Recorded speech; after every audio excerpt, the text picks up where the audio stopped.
All right, y'all, sometimes Scrum doesn't work. And I know it's true, but it might help for some of our watchers to know when does Scrum not work or when is it a bad idea.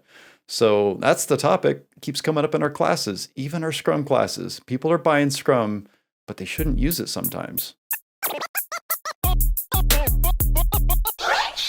What do you guys think about this? Well, I can take this. So yeah, absolutely. Scrum is not for everything. And let me pick on one set of problems. So simple problems or even arguably complicated problems, but both that have a recipe, like making chocolate chip cookies over and over and over again. I love using that example. I don't know why. I don't even like cookies that much.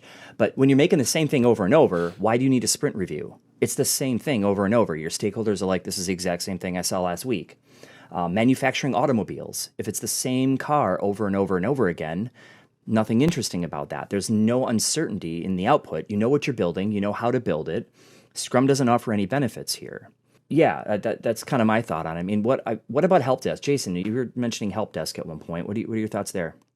Yeah, I mean, just like you don't need a Scrum team to change a tire or something that's very formulaic, if you're on the opposite end of that spectrum and you just have no idea what's coming up ahead, you don't even really know where you're going, you'd be in that more chaotic space where Scrum probably isn't going to help you. You know, if you can't define a goal, if you can't define a backlog of work to do, it's just sort of triage.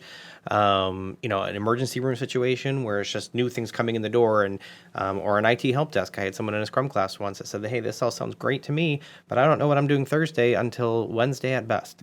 I don't have a backlog that I can work off of. I don't have a product goal. I'm just sort of putting out fires as they come. Yeah, Scrum may not be a good fit for you in that situation.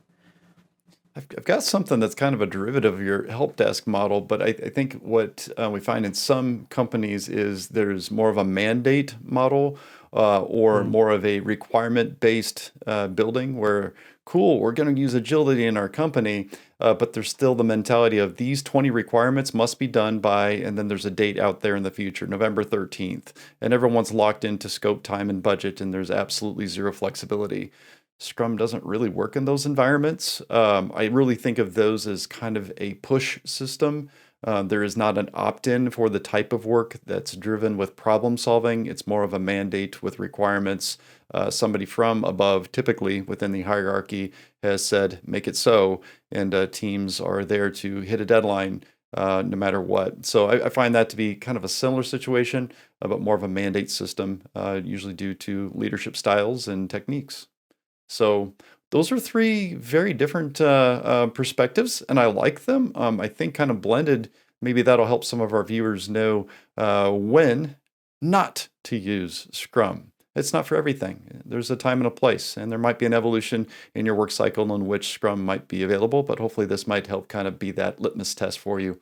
So if you enjoyed this, please subscribe. You'll find a button somewhere on these screens, and maybe hit that bell button as well if you'd like notifications. And as always, your comments are helpful to us because when you comment, we know what you think, and it might help us provide you some additional value in future videos. Thanks for watching.